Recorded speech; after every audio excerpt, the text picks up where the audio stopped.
What's going on, everybody? Wednesday is here, and that used to mean hump day. Now it means the DFS OGs live here on RotoGrinders, presented by our friends over at FanDuel. Make sure you guys are checking out all the great offerings over at FanDuel. We're going to highlight a lot of that as we go along the show, both DFS and the sportsbook.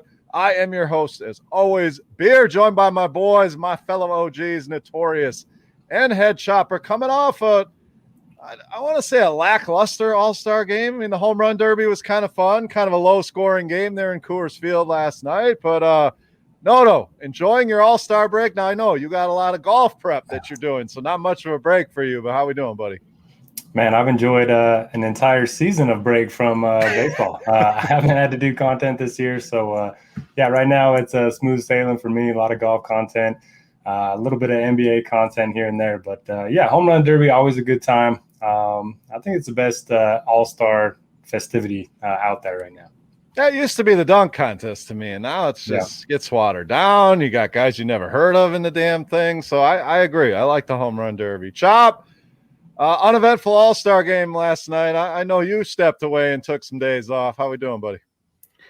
Doing good. It's I was telling you before the show, it's just nice to have, that everybody complains about it, and it would get old after, a week or so, but nice to have a few days where you don't have to even think about anything sports related if you don't want to. And,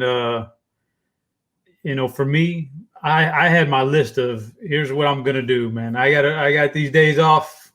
I got the power washer lined up. I'm going to power wash the front, I'm going to power wash the back. So I got some good things accomplished so far, and I still got another couple of days to knock the rest of my list out. So I'm running good here. Well, maybe later in the show, we'll check the rest of that list. I'm interested to see. Now, is this your list or is this one of those honey-do lists? No, this was a list I wanted to. This is personal right here. I got to do this. I got to knock this out. So I made a little list for myself of things I've been neglecting that I need to do. Because I know personally, I pushed the power washer day.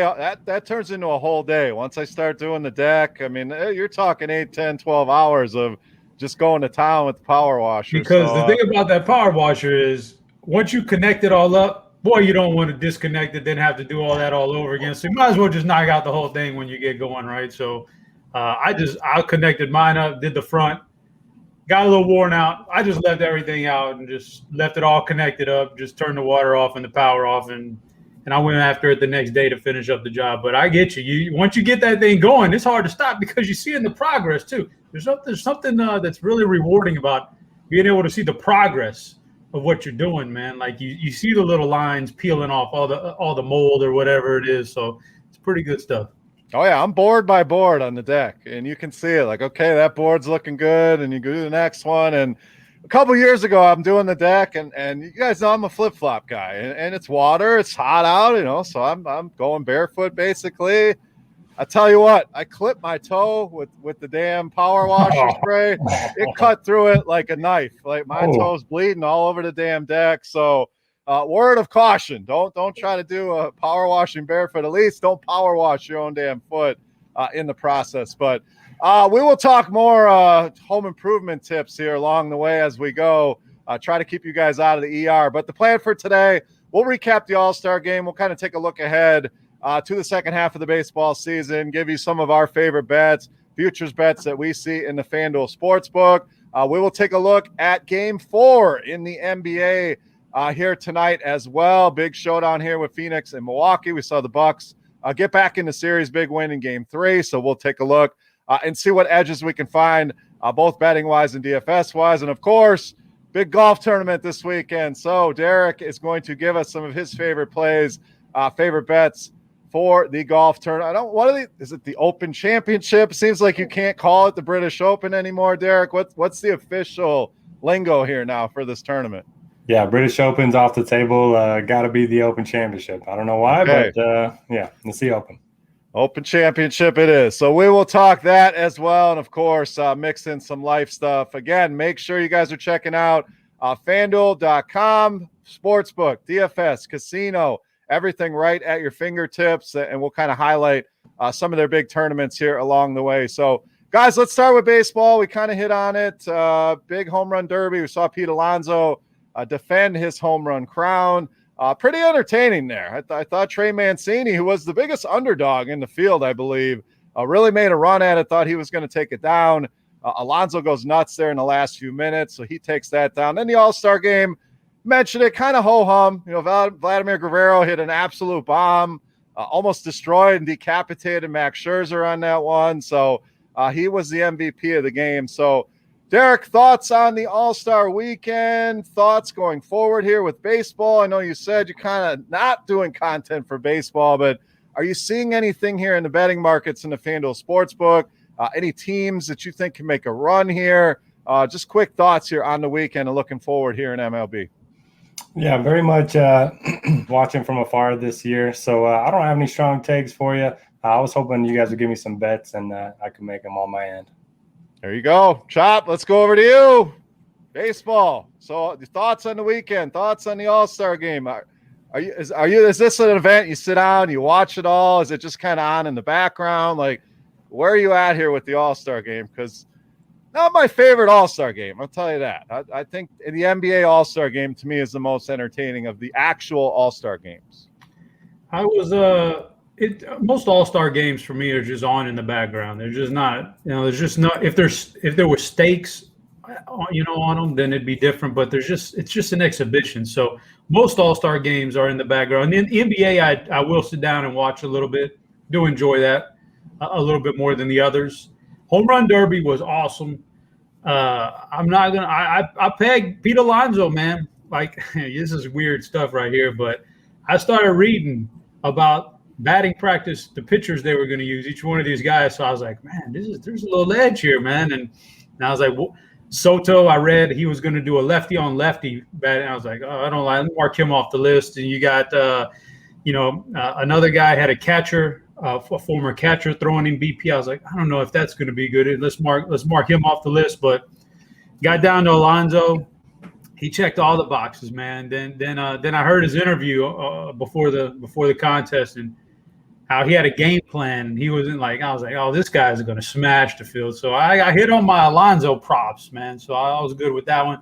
That was a fun competition. The game itself, man, I probably saw about 30 minutes total of it, just on there. But now these guys get a couple more days of rest, and then they go back to work. Looking forward to the second half of MLB season. It's always better. You always enjoy that sports season a little bit more when the team you root for is competitive and doing real well. And being an Astros guy, we're in the thick of it. If I'm laying out my finals right now, I think the Dodgers are going to get there from the National League. I think the Astros got what it takes to get there in the American League. I think they got just enough to edge out. I don't even think the Yankees are going to make it, and I thought that was going to be the biggest competition this year. The Yankees probably going to not even make the playoffs. So, there's a couple good teams. The White Sox are good, the Red Sox are good, but I think the Astros could take them down. It'll be really good. So I got the Dodgers versus the Astros in the World Series. As far as bets, I got one that I think is interesting, and that's the National League Cy Young Award because DeGrom's such a heavy favorite. So I'm gonna go another route. Now I'm going to go Kevin Gausman, and he's plus 1,500 on FanDuel to win the Cy Young in the National League. So this is a bet on DeGrom maybe being a little banged up at some point, and like he's had his shoulder issues so far. And what if he misses some significant time and they can mark him off the list for potential candidates? Then it's a free for all. Then you've got the two Milwaukee guys, Burns and Woodruff, who might draw votes from each other. And then you got Gausman sitting there on a team that's overachieving, could win the division, and that could be enough to push him to a Cy Young award if DeGrom were to get hurt, which I don't wish that on anybody. It's just at 15 plus 1,500. That's big time. So that's my bet for you is DeGrom plus 1,500 for the National League Cy Young. I like the Dodgers versus the Astros. It's a homer pick, but I think they got some depth there, man. Good starting lineup, some good depth at starting pitcher. I'm going to shift a couple guys to the bullpen in the playoffs. That's going to help. So Dodgers versus Astros in 6. All right. I like that you narrowed it down to 6 because I was going to get on you here. I mean, you picked the two favorites, Chop. I mean, we didn't go very deep into the odds here. I mean, that's not fair, man, because I'm just reading the odds here. I see plus 400 on the Dodgers, plus 450 on the Astros. The Astros were like top 2. Like, They were a lot longer odds here, maybe a month and a half ago, and then all of a sudden they start to look like the cream of the crop. So, but I was on them way back then, man. Come on now. All right, let's take a quick look at the standings just to kind of give everybody an idea if you haven't checked it out. So we got Boston leading the way in the AL East, Tampa Bay right behind them. Chop, you mentioned the Yankees, Toronto as well, both 8 games back there, but both teams 3 games over 500. So I think they're all still in play there. Chicago kind of running away with the Central here. You mentioned the White Sox been very good this season. 8 games up on Cleveland, pretty much the only contender there in the Central. Your Astros leading the West. Oakland, always a team that seems to hang on and be around no matter what. So they're 3.5 back. Seattle, surprisingly, only 7 back, a record over 500. National League, we got the Mets leading the way in the East, but pretty tight division race there. Philly, Atlanta, and Washington pretty much still in the mix. Only 6 games back are the Nationals. 3.5 for Philly, 4 games back for Atlanta. My Brewers went on a little bit of a run there, kind of stumbled into the All-Star break, but leading the Central by 4 games over Cincinnati. And then you have the surprise team, I think, here of the season, the Giants leading the way out west, 57-32. I believe that's the best record in all of baseball. The Dodgers right there, 2 games back in San Diego, still in the hunt, 6 games back. So still pretty wide open here as far as the playoffs go. I'm going to give you a homer pick as well, Chop. If you're going to pick Houston, I got to go with my Brewers here, 13-1 in the FanDuel Sportsbook. My worry is offensively. You look at that lineup, and you kind of want to throw up in your mouth a little bit, but you mentioned the pitching, some stud pitchers, a Hader in the bullpen, so they have the pitching, and that to me is what wins in the playoffs. You can pitch these guys on shorter rest, so if we can get in there, set up the rotation right, I think obviously the Dodgers a big domino that you'd have to hop over, but I do like the Brewers, and I like that you went to the NL Cy Young. That's exactly where I was looking as well, and not going to go with a Brewer. I agree with your point. I think those guys will kind of cannibalize each other. Zach Wheeler has been lights out this season, so he's sitting at plus 1,800, and the same. DeGrom probably wins this award most time than not, but he gets hurt, something happens, they shut him down, who knows? Wheeler has been fantastic this season, so he's a guy I don't mind throwing a few dollars on at these long odds. So anything else baseball-wise, Chop? Thoughts for the second half? Derek, do you want to add anything here? Are we ready to move on to we'll go to golf next. Any final thoughts here for baseball before we move on? Yeah, I got one take. Take this with a grain of salt for sure, but I like the Padres a little bit. Look at their odds, plus 850 to win the World Series. Clearly they've been banged up, but just their pitching staff's awesome. Darvish, Musgrove, Snell, Dinelson, Lamet, Paddock. We know their offense is great with Tatis. I don't mind them to win their division right now. They are trailing quite a ways. You'd have to catch the Dodgers as well as the Giants, like you mentioned. But I kind of think the Giants will tail off here in the second half. And, yeah, I just think this team has a ton of talent. And as soon as they get healthy, they're going to make some runs. Yeah, I mean, that's the biggest challenge is the division. I can't see San Francisco continuing at this pace. I mean, the Dodgers are going to be there, but I like that call. I think that's the toughest point, those jumping 2 teams, but only 6 games back. So plenty of time to make up some ground here and plenty of star power, like you mentioned, the pitching. Don't hate that call at all. Chop, any final thoughts here for MLB? I think I got it all out. All right, let's move on to golf. The Open Championship, big weekend of golf. Derek, final major of the season, correct? Final major, unfortunately, until next April. All right, so give the people kind of the layout here, the course, what are we looking for, and then just go into some of your favorite plays here on FanDuel for the weekend, DFS-wise, and maybe some bets as well here in the FanDuel Sportsbook. Yeah, so the Open Championship switch courses each and every year. It's played at Royal St. George's this year. It hasn't been played here since 2011. It should be an awesome course. You look at pictures of it, just mounds all over the place, in the fairway, on the greens. True links course, really deep pot bunkers. So you're going to have a lot of good shots that get bad bounces.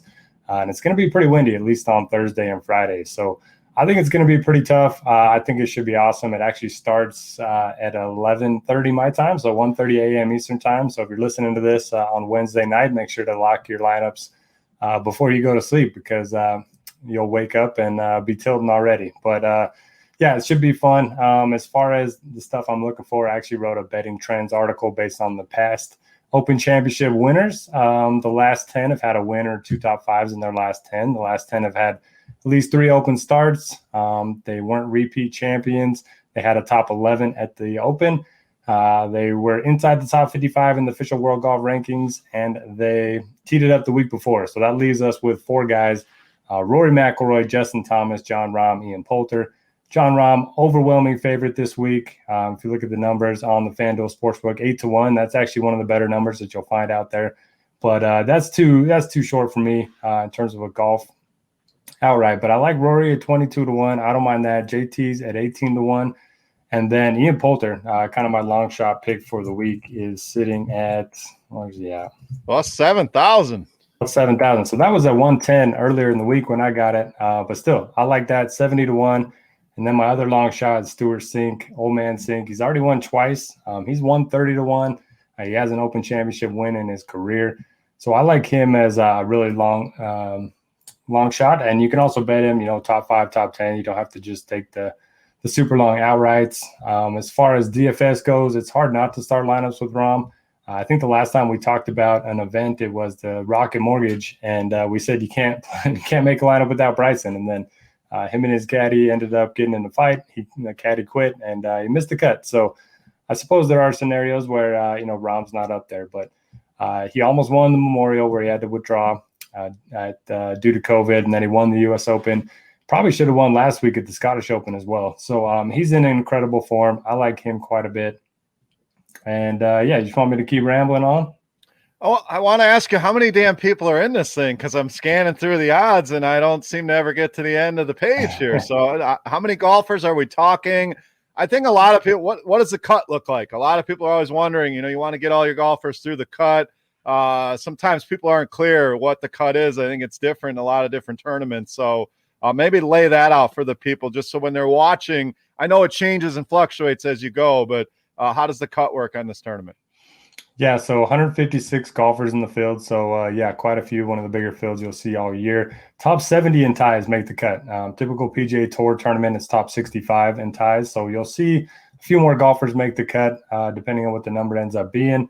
I kind of expect the cut to be over par. So if your guys start out struggling a little bit, I wouldn't get too worried about it. A lot of time to make it up. And again, the weather here can change on a dime. If you want to build lineups based on tee times, I certainly don't mind it. I would kind of build some tee time stacks, target 6 guys in the morning, build another lineup, target 6 guys in the afternoon, because you just don't know when those wind gusts are going to hit. Right now, it kind of looks, pretty consistent throughout the first 2 days, but this championship, more than any other, you're going to see some big differences in tee time waves. And we have some great tools over at RotoGrinders to help out with this lineup HQ. You can group your golfers together, build those stacks up, make life easy on you. You guys are hearing my voice, and I don't even know if you're going to, by the time you guys hear this, but the tournaments are filling up very, very quickly at FanDuel. So as we are recording, it's close, about 4,000 spots left in the big $450,000 tournament. That's a $9 entry. There's a single entry. There's a couple hundred left at $5. There's a big 555 monster there, has about 90 spots left. So hopefully you guys hear this, you get your lineups in right away. Like Derek said, this baby's going to fill up early. I'm sure they'll run more, but these are the biggest contests that they will have. So if there's spots, get in them early. You can always reserve the spot, come back to it, and work on the lineup later. So don't forget you have that option on FanDuel. Chop, will you be partaking in any golf this weekend? I know you've had some close calls with the golf over the course of your career. So thoughts here on the tournament, how you attacking this thing? Yeah, this is definitely going to partake in this one, because this kind of like, you got nothing but, we're doing this on Wednesday. We've got nothing but time on Wednesday to make lineups. And so usually it's kind of I don't want to say a burden, but you get different sports going on. It's tougher. It gets all its own venue. So yeah, I'll be partaking in that. I like same guy I like at every major, and especially the Open, where it's link style course and weather's involved and elements. Always, never fails. Go with Oosthuizen, Louis Oosthuizen, man. You got to go with some Oosthuizen. I thought you were going Brooks there. Brooks is also, he's the major guy. Here's the thing about this one. I don't know where his head's at. Like I saw an interview with him the other day, and he's complaining about the course. Some of these guys don't want to be there. Don't listen. He does it before every major. Okay. He likes to set himself up as an underdog so that people write about him, say he can't win, and then he posts it. It's like his own bulletin board material. I don't understand the guy, but all right. Well, Brooks plus 1,600. So he's actually the second highest odds behind John Rahm. Chop, your boy Louis Oosthuizen plus 3,000 here. So he's about top 8, top 10 here in the odds as well. Yeah, I like Brooks is definitely always in play, but Oosthuizen always kind of sits around there at that mid-range salary and just always delivers. So some of these guys are just going to get run off this course this week big time, like put up some pretty bad numbers. And so I think you want guys who are really can just handle all the elements. I think Oosthuizen can do that. And we'll see, man. That's where I'm going now. Derek. Yeah. This is like going to be a thing where I don't want to scare people, but there's going to be a lot of people in the crowd, and they're doing COVID testing every day, right? So we could get some guys absolutely get dropped out of this thing like mid-tournament based on COVID results, right? Yeah, we certainly could. It's happened, obviously, to John Rahm a couple months ago, and he was up by 6 strokes after the end of the 3rd round. So it's certainly possible. I know, like, the guys can't even, share houses together or anything like that. They're being super strict on all the rules. So some of the caddies are, like, struggling to even find places to stay because they typically all stay together. So, yeah, it's kind of crazy. A lot of the golfers are complaining about having to do all these extra, loopholes or, hoops to jump through. But, yeah, it should be a fun tournament.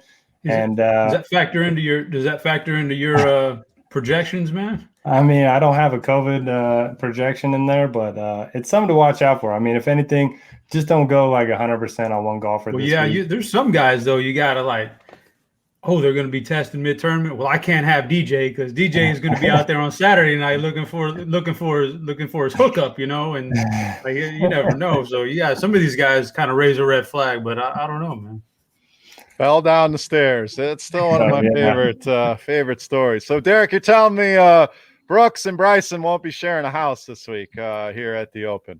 No, I don't think so. And Brooks actually said, because Bryson, a lot is going on with him right now. Shout out to Aaron Rodgers, by the way. We talked about that a little bit last week, but he carried Bryson in that match. But anyway, Brooks was saying, hey, he's going to be in the final pairing on Sunday. So if Bryson wants to meet him there, he'll certainly go for it. But yeah, I don't like Bryson this week at all. Plus 3,500 on Bryson. I mean, I know he's struggling a little bit, and you said it. My quarterback carried him on that golf course, but not bad odds there. And as become tradition here with the OGs, I have to ask, can I interest you guys in Phil Mickelson? Plus 8,500 for the old guy. Hey, Chop, you still owe me $10 from that last one. What happened? Or was that somebody else? Maybe that was my golf show I was on. He's trying to collect from you, Chop. I mean, you might want to refresh my memory there. Just send it. I'll refresh your memory later. But you owe me for something. Just send it on over. We'll figure it out. Somebody wanted to bet on Phil, and I just said, I'll be your bookie. Send me your money. You did say that. I don't think anybody took you up on that, though. Okay. I'm just here to ask the questions. So, Chop, any interest? Phil Mickelson, plus 8,500. No, I don't think so. I think Phil's kind of like doing his thing. He won his major here a couple months ago. Now he's out there golfing with Aaron Rodgers and the boys. He's just chilling. I don't think he'll be very long for this course this weekend. All right, so again, head over to FanDuel. Tons of ways that you can bet this tournament. Golf betting, some of the best betting there is. You can bet by the hole. Different matchups between golfers you can seek out. And we have tons of content over at RotoGrinders to get you ready. Front page loaded up with articles, videos. Derek does a video highlighting his model each and every week, so must-see TV there. And again, get your lineups in. As soon as you're hearing this, you're putting lineups in if you're not in there already. Should be a fun tournament over there on FanDuel. Nice 4-day sweat for you here in the golf. All right, let's go to the NBA here, guys. We got Game 4 on tap tonight. We should have time. You guys should hear this. You got plenty of time to react to it, but we're back in Milwaukee. Let's take a look at the odds here. I believe it's Bucks -4.5. Let me refresh here from the golf page. Yeah, Bucks -4.5. A little bit of juice there at -112.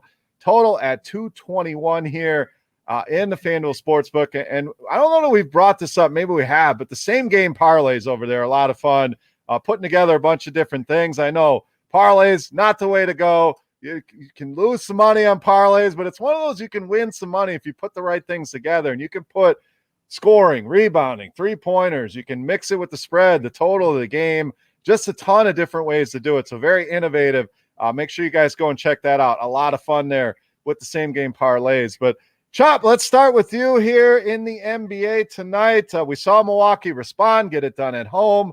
Line very similar to what it was in Game 3. So let's stay with the betting aspect of things. We'll get into the DFS portion of it here shortly. But how do you think this plays out tonight? Is it another win for Milwaukee? Kind of one walking away there in the second half. Does Phoenix respond? Your thoughts here, and a little preview here for Game 4 tonight.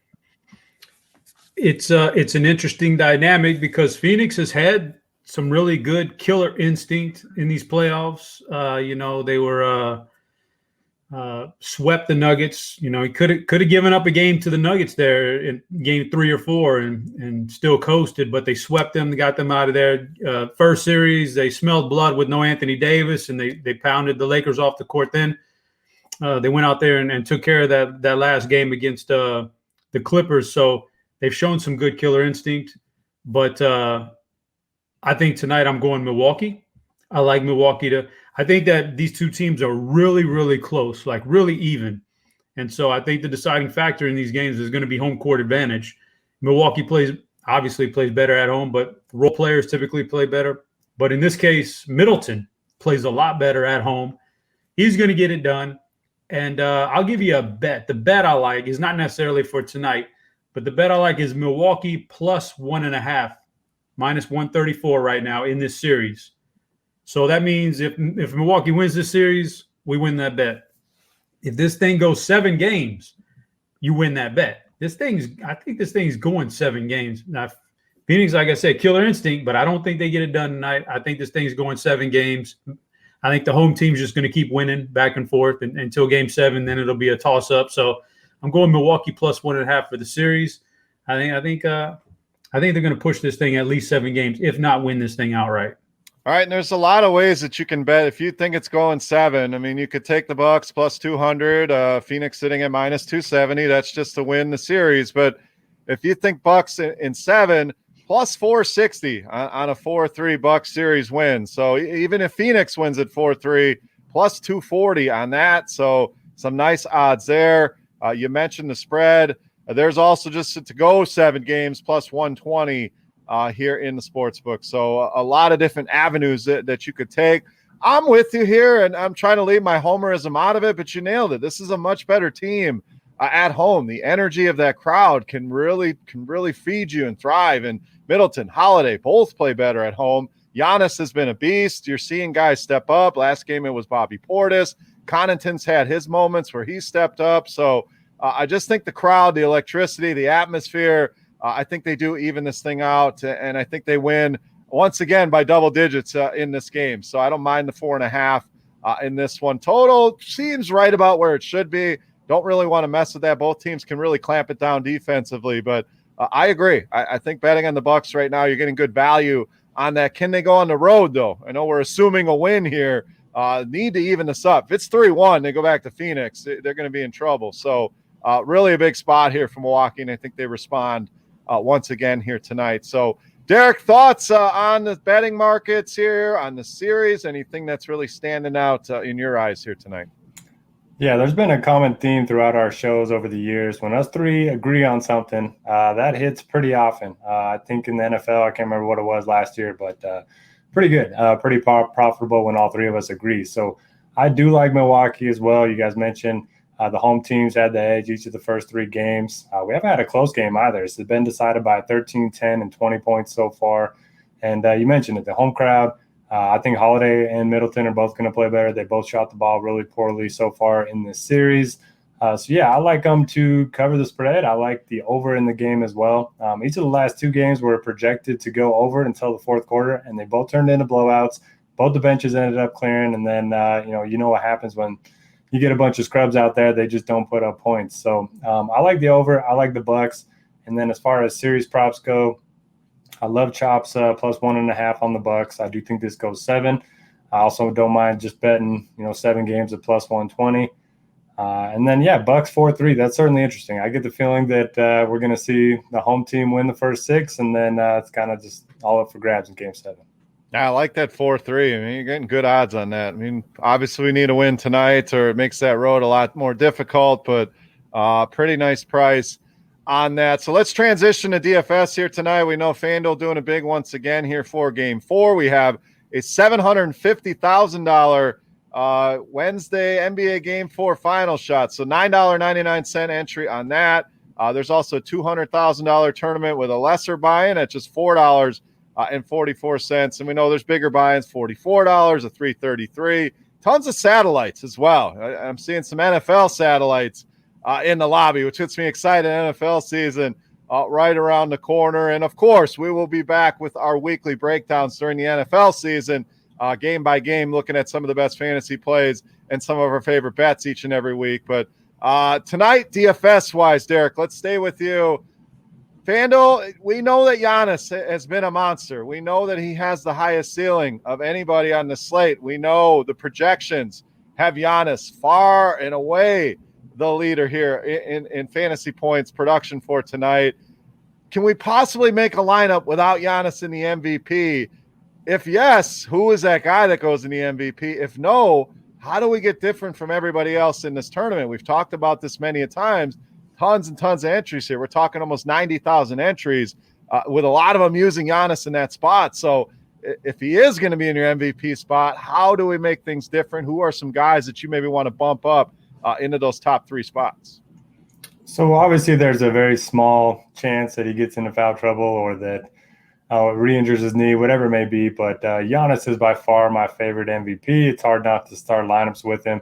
I think the one guy that could potentially rival him in terms of fantasy upside is Chris Paul. We've seen some big games out of Devin Booker, but he relies so much on scoring that it worries me a little bit. Chris Paul is one of those guys. He can come out and get 38 and 12 assists. So he can fill up the stat sheet. I like that a little bit more than a guy that just relies on scoring like Booker when it comes to upside. So Paul would be the only guy I would take a chance on at the MVP if you're not going Giannis. And then to get a little different, I think naturally people will just put Paul or Booker at the star, and then, Middleton and the other Paul or Booker at the pro. I kind of like going down to Drew Holiday, DeAndre Ayton.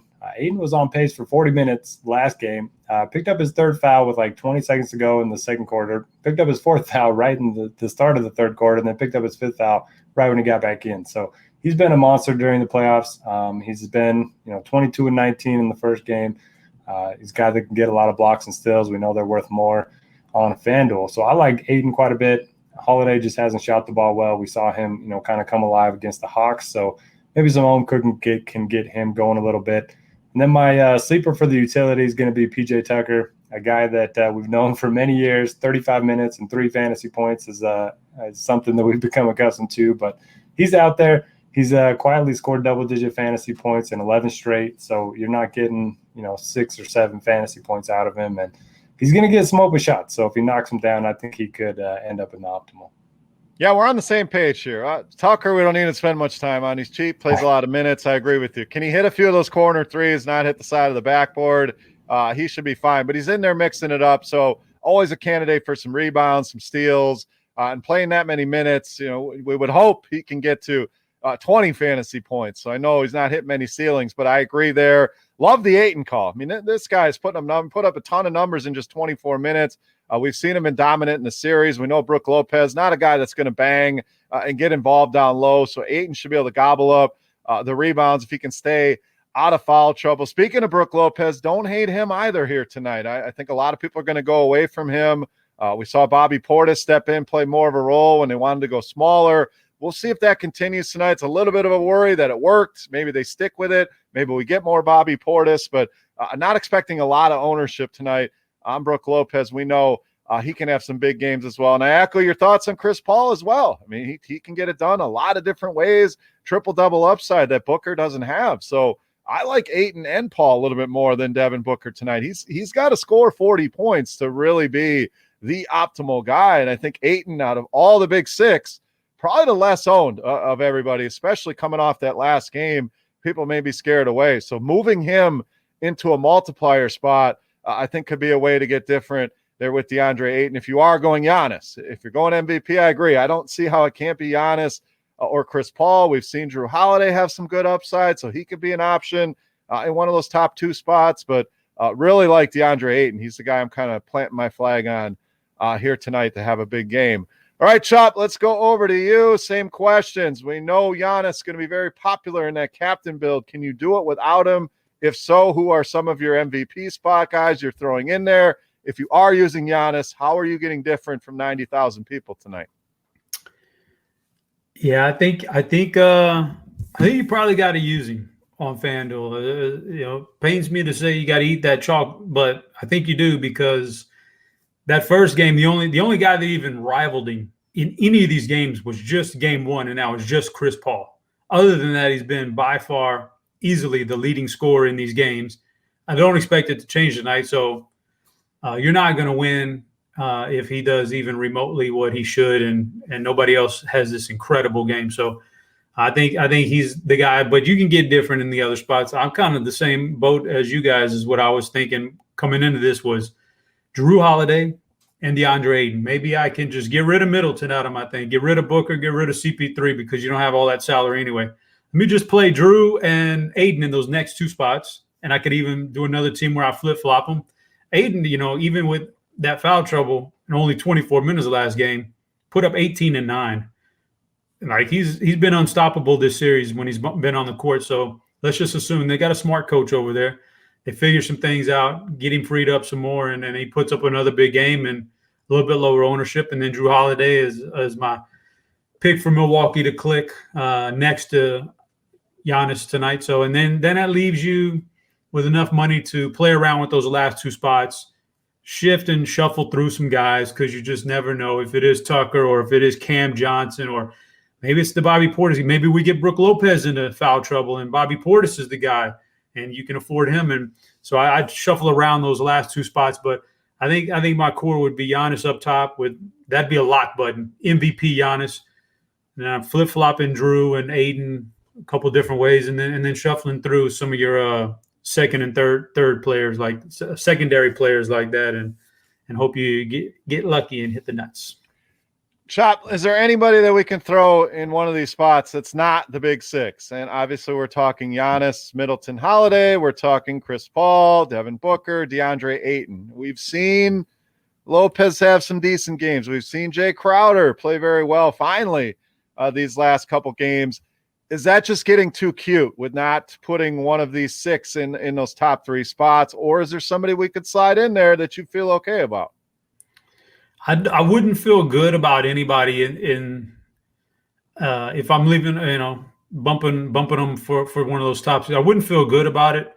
The only guy that remotely would pique my interest is Jay Crowder in that pro spot, just because, if he goes out there and he puts up 30 and Booker struggles and CP3 struggles, and maybe it's a blowout, and that those 30 points are the high for Phoenix tonight or something like that, you could get there. But otherwise, yeah, I think it is getting kind of – FanDuel is not, a complicated showdown game. You don't have to overthink it too much.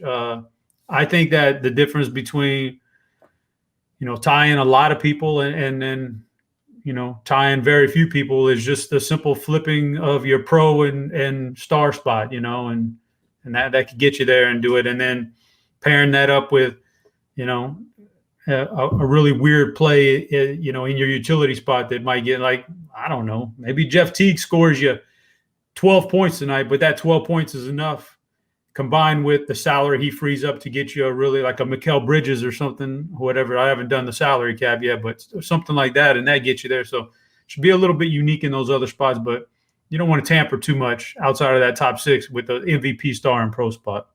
Derek, got anybody who feel okay bumping up into the top three ranks here, or are you just picking out of that big six for your three multipliers? Uh-oh. Oh, buddy. Our first mute button of the new season. It took us 3 weeks to have a mute guy. So that's a new. We're getting better in that department.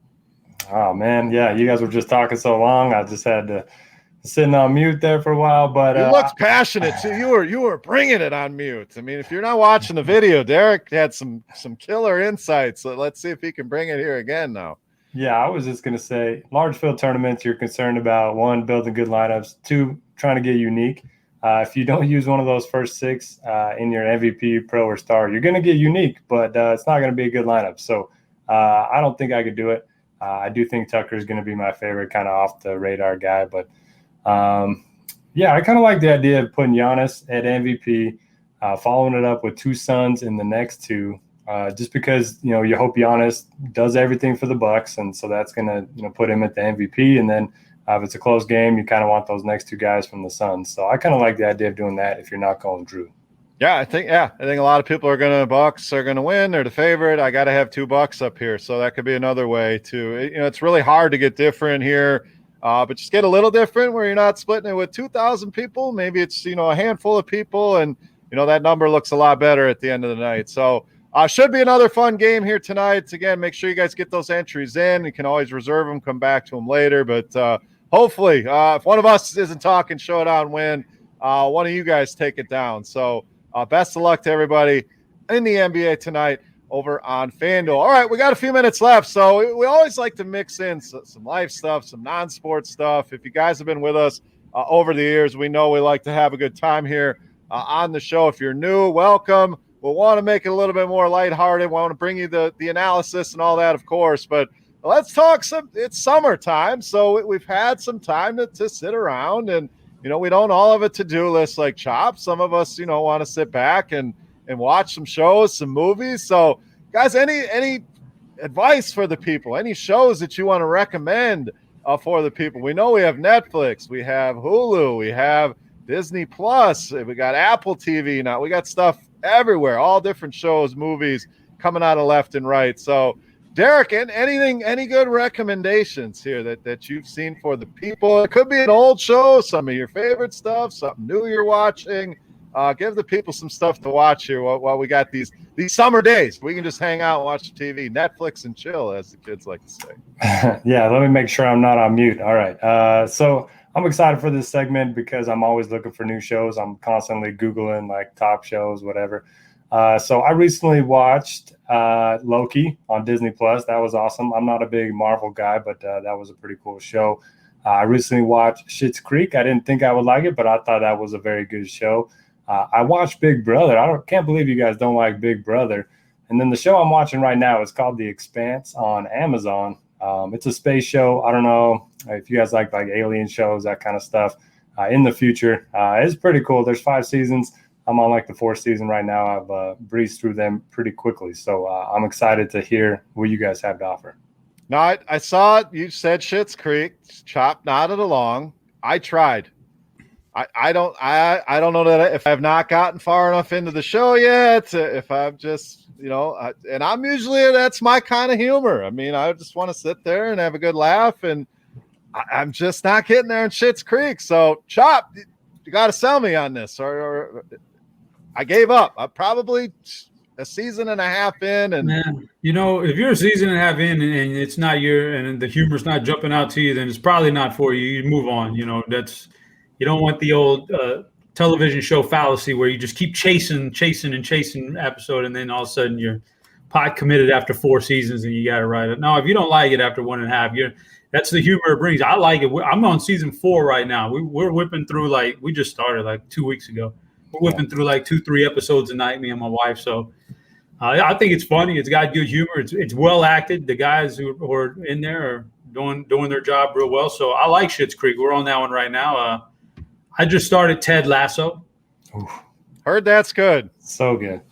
Yeah, I just started that one. So so far so good. I like that. So I'm on that. I like to watch a lot of shows. I've been trying to get so many shows. I can't even get to the Disney stuff yet. So we knocked out WandaVision a while back, but I haven't even got to Loki and the the Falcon and the Winter Soldier. I only got through a few of those so far. So much stuff on the queue, but movies, man. Y'all been to I went to the theater for the first time about a week and a half ago. First time in a long time. I have not been in a while. So what did we go see? I mean, did we do it right? The movie popcorn. The only thing that could pull me out to the movie theater, a little Fast and Furious franchise. Okay. Man. I saw the F9, buddy boy. That's excitement right there. Now that's John Cena's in and The Rock is out, right? They're just swapping wrestlers here. Is that? Yeah, pretty much. They okay.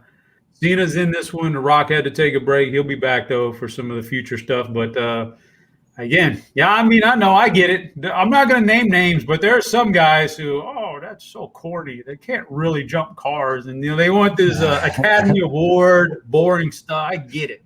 I'm not going to name names, Dean, but the thing is sometimes you just want to go to the movie theater and you just want to be entertained, man. And you just want to walk out feeling good, knowing that no, that's not going to happen in real life. But that was fun. I root for these guys. They're family. So I enjoyed it. I enjoy them all, though. I'm a big Fast and Furious franchise guy.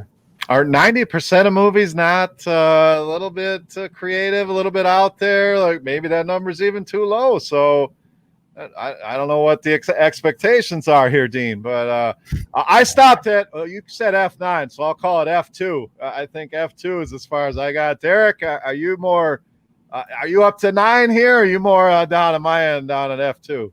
So I got out before they went to Tokyo and started drifting. I don't know what number that was, but I was just looking at the Rotten Tomatoes, 82%. So people like the F9. I'm impressed by that. And yeah, I've been to the movie theaters a bunch. Anytime something comes out, my little one loves going to the movies. So I haven't seen an adult movie at a theater in years, but we take in some beers, get some popcorn. It's a great time.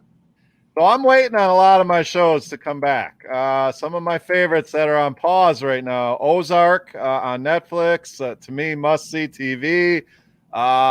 Stranger Things season 4, I believe it is, and I'm usually not a huge sci-fi guy, but I love the 80s throwback in that show. Just the music and the clothes and the hair, and it's perfect for anyone our age. And then one that I never thought I'd get into. Another thing, I'm not a big Western guy, but Yellowstone is fantastic. If you have not watched that yet, Kevin Costner, I believe they have 3 or 4 seasons of that in the books, and that you can find on the Peacock app. But that's some great TV there. So those are some of the ones I'm kind of waiting on right now. I've done some rewatches of Friday Night Lights, Sons of Anarchy, 2 of my favorite all-time shows. So, but those ones are waiting to come back. So, any other thoughts here? Derek, any movies? I feel like I haven't watched a movie in forever here. Excited for Space Jam. I think it comes out tomorrow or on Friday. So that should be fun with the kiddos. Yeah, you guys need to give Big Brother a shot. There's only 2 episodes in, easy to catch up. Just give it a shot. Okay, you got to sell us better than that. I mean, they're on like season 50 or something. So I feel like I'm 20 seasons behind. I know each one is unique and it's a different house, different character. So can I just jump in now and be up to date? Yeah, I mean, it's only 2 episodes in. There's probably like 50 episodes per season or whatever. But it's 3 times a week. But Chop, yeah, F9. So you're used to a long-running series, obviously. Big Brother's been around for years, so obviously it's a pretty good show. But yeah, a lot of the DFS community seems to like it. It's just, your reality TV competition shows, obviously going to be some drama in there. But yeah, it's a good time. In the summer, there's not a lot to watch. Like you mentioned, a lot of the shows are off right now. So just give it a shot. Chop, you seem like a Big Brother guy.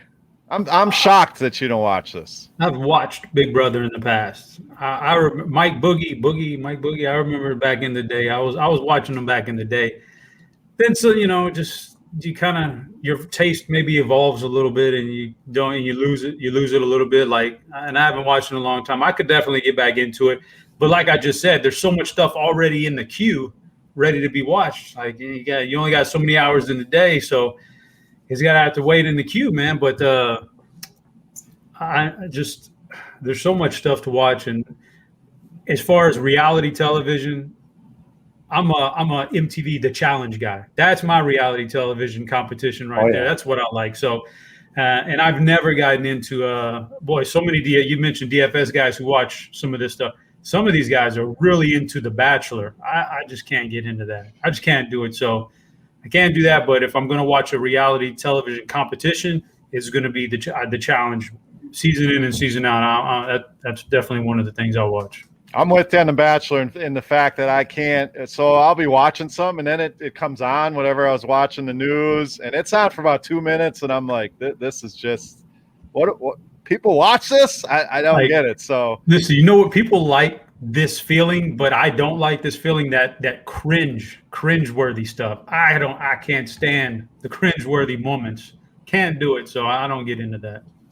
Yeah, I'll leave The Bachelorette to our DFS friends who seem to enjoy it, so that they can have that all they want. Now, the people have been listening. We're going on 50 minutes here, and the only reason they've listened this far, Chop, is they want to know what else was on that list. You talk some power washing, but we got to know what else is on the HeadChopper to-do list during an All-Star break.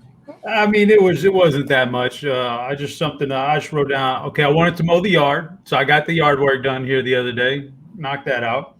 I wanted to do the power washing. I still want to clean the floors in the house. I got the tile. I have a steam cleaner. So I want to steam clean. I do that once every 6 months or so. So I want to get that going because, the dog, I just noticed the other day, the dog had pissed in a couple spots. I got to get that. Got to take care of that, Chop. Bad dog, man. I don't know what's up with that. The computer. I had to clean the computer. I wanted to clean the computer out, so I did that too. So, all right. A few things. Get rid of those files. Well, this is my work computer. The files would be on my. I'm sure nobody's listening. That would be on my iPad, but this is my work computer. But you still want to clear out all the Excel stuff and make it. Keep it nice and spruced up. Okay. All right. Derek, anything on your all-star to-do list?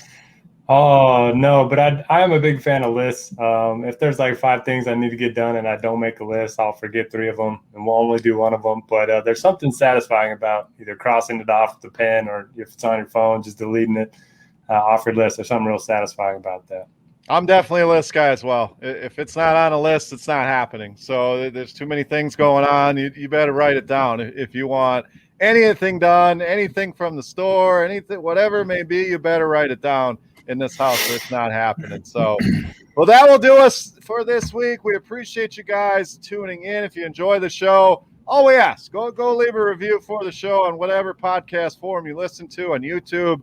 You can always click that thumbs up button. We will have some contests. We are working behind the scenes. Trust me, we're trying to get a few different things going. But we want to start off. We gave you the last couple weeks. We went over our season NFL wins, over-unders for each of us. We want you guys to send in yours as well. We want to run a contest with this. So keep an eye out on Twitter. Derek's going to send a tweet out with the instructions on how you enter this contest. We will figure out some great prizes with FanDuel on this. We will also have some other competitions throughout the season, hopefully a DFS one, where you can play against the 3 of us each and every week. But we want to reward you guys for hanging out with us and hanging out with the people at FanDuel here. So keep an eye out for that. I promise you we got things in the works here. So go check out Derek's Twitter. Derek, give out that Twitter handle for him. Is it RG_Notorious? Yeah, that's it. And in some chats with the FanDuel guys, there's some big prizes being thrown around as potential, prizes that we can give out. So I'm excited for it. Basically for the contest, just, pick all your season win totals like we did on the show the last couple of weeks. You got to give us a 5-star review, screenshot it, send those 2 things to me. You guys will probably be retweeting it as well, so you can find it on any of our Twitters. And, I'll keep track of everything, and we'll give out some real good prizes at the end of the year. But we're talking very good. Maybe biggest prizes ever given away on a podcast. I mean, just stay tuned for that. But love working with the people over at FanDuel, of course. Final thoughts here for the people. Chop, let's get over to you. Yeah, I was just going to say that, guys, we're just goofing around right now, killing some time during the summer. But FanDuel sponsoring the show, and they're going to do it up. We're going to get some really good stuff going on here for the listeners, and all I can say is I'm not going to give away too much, but there's a pretty good chance if you win the big contest this year. All I'm saying is get your bags packed. Oh, well, I'm gonna leave it at that. That's what they call a tease there, Chop. I like it. Derek, final thoughts here for the people. Good luck in PGA, good luck in NBA, and we'll see you next week. Absolutely. Good luck in all your tournaments. Make sure you get those entries in over on FanDuel. Get your sportsbook bets in over there as well. And we want to thank them again for sponsoring the show. For Notorious, for HeadChopper, I am Beer saying salut. Best of luck, guys. Have a great weekend, and we'll see you back here next Wednesday. We are out.